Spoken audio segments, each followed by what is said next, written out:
This is the first time I have ever seen this. Not the weight limit, but the height limit.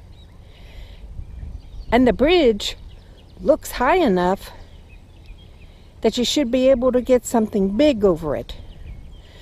But my guess is anything big would weigh too much.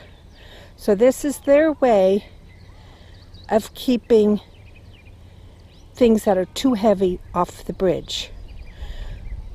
And I know what the height is of our camper, and I'm pretty sure lots of other people out there will fail the height restriction.